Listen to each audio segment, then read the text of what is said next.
Hi అండి. అందరికీ నమస్కారం. నేను మీ సాహితి. వెల్కమ్ టు రోజుకో రుచి. ఈ రోజు నేను మీతో షేర్ చేసుకునే recipe vegetable sandwich. Easy and క్విక్‌గా తక్కువ టైం ఉన్నప్పుడు మార్నింగ్ బ్రేక్‌ఫాస్ట్‌గా అయినా, లేదా ఈవినింగ్ స్నాక్‌గా అయినా పర్ఫెక్ట్ ఐటెమ్ అనే చెప్పొచ్చు. బయట క్రిస్పీగా లోపల వెజిటబుల్స్ విత్ చీజ్‌తో ఎంతో టేస్టీ అయిన ఈ వెజిటబుల్ శాండ్విచ్‌ని ఎలా చేయాలో ఈ వీడియోలో చూపించబోతున్నా. వీడియోని స్కిప్ చేయకుండా ఎండ్ వరకు చూసేయండి. ఒక బౌల్‌లోకి సన్నగా చాప్ చేసిన ఆనియన్స్, మిర్చి, టమాటో, కీరా, క్యాప్సికమ్, కార్న్ ఇలా మీకు నచ్చిన వెజిటబుల్స్ అన్నీ వేసుకోవచ్చు.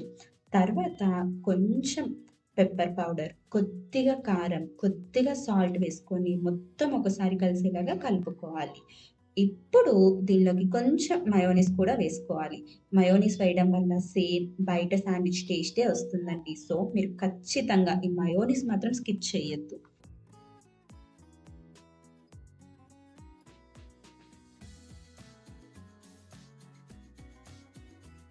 నెక్స్ట్ బ్రెడ్ స్లైసెస్‌ని తీసుకొని, ఈ స్టఫింగ్ అంతా బ్రెడ్ స్లైసెస్ మీద నీట్‌గా స్టఫ్ చేసుకోవాలి. ఇక్కడే అండి చాలామంది మిస్టేక్ చేస్తారు. ఏంటంటే, మరీ ఎక్కువగా ఫిల్ చేయకూడదండి స్టఫింగ్‌ని ఈ బ్రెడ్ స్లైసెస్ మీద. కొంచెం మీడియంగా పెట్టుకోవాలి. రోస్ట్ చేసేటప్పుడు మనకి ఈజీగా ఉండేదానికి. మనకి ఎక్కువ పెట్టేసామనుకోండి, ఆ స్టఫింగ్ అంతా బయటకొచ్చేస్తుంది. సో దట్ మనకి అది చూడ్డానికి కానీ, కాలేటప్పుడు గానీ నీట్‌గా ఉండదు. సో, మరీ ఎక్కువగా కాకుండా, మరీ తక్కువగా కాకుండా మీడియంగా రోస్ట్ పైన ఇంకొక బ్రెడ్ స్లైస్ పెట్టినప్పుడు ఈ స్టఫింగ్ అంతా బయటికి రాకుండా ఉండేలా చూసుకుంటే సరిపోతుందండి.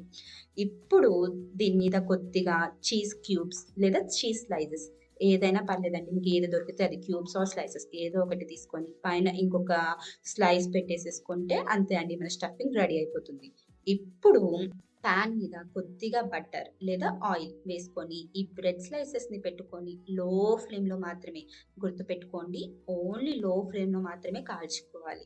లేదనుకోండి పైనంతా మాడిపోతుంది. లోపల చీజ్ కూడా మెల్ట్ అవ్వదనమాట. అప్పుడు అస్సలు టేస్ట్ ఉండదు. సో, నీట్‌గా, నిదానంగా లో ఫ్లేమ్‌లో మాత్రమే కలర్ వచ్చేదాకా కాల్చుకోవాలనమాట. పైన కూడా ఇంకొద్దిగా బటర్ లేదా ఆయిల్ వేసేసుకొని అటు ఇటు తిప్పుకుంటూ ఎక్కడైతే కాలలేదో ఆ అటు కాలని సైడ్ వరకు కొంచెం ప్రెస్ చేసుకుంటూ ఒత్తుకున్నారనుకోండి, లోపల వెజిటబుల్స్‌తో సహా చీజ్ కూడా నీట్‌గా మెల్ట్ అయిపోయి మొత్తం నీట్‌గా కుక్ అయిపోతుందండి. సో, ఓపికగా, నిదానంగా లో ఫ్లేమ్‌లో అటు ఇటు తిప్పుకుంటూ బాగా రోస్ట్ అయ్యేదాకా కాల్చుకోవాలండి.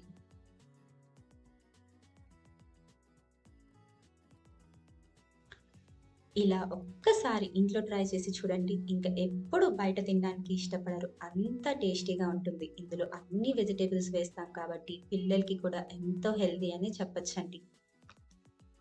పిల్లలెప్పుడైనా స్నాక్స్ అని గొడవ చేసినప్పుడు ఎంతో తక్కువ టైంలో హెల్తీగా ఆల్ వెజిటబుల్ కాంబినేషన్స్ తోటి ఈజీ అండ్ క్విక్‌గా ఇంట్లోనే చేసేయొచ్చండి. బయట వందలు స్పెండ్ చేయాల్సిన అవసరం లేదండి. చాలా హైజీన్‌గా అండ్ నీట్‌గా ఇంట్లోనే ఒక్క బ్రెడ్ ప్యాకెట్ తెచ్చుకొని, దొరికిన వెజిటబుల్స్ అన్నీ వేసుకొని చేసుకుంటే ఫ్యామిలీ అంతా ఫుల్లుగా తినేయొచ్చండి. ఎంతో ఈజీ అయిన, క్విక్‌గా చేసుకునే ఈ వెజ్ శాండ్విచ్ రెడీ. పెద్దగా కష్టపడకుండా ఇంట్లోనే ఈజీగా చేసేసుకోవచ్చండి తక్కువ టైంలోనే. పిల్లలకైతే ఫేవరెట్ స్నాక్ అయిపోతుంది అని మా మమ్మీ. ఇలాంటి మరెన్నో వీడియోస్ కోసం సబ్స్క్రైబ్ టు రోజుకో రుచి. వీడియో కానీ నచ్చినట్టయితే ఫ్రెండ్స్ అండ్ ఫ్యామిలీతో షేర్ చేసుకోండి.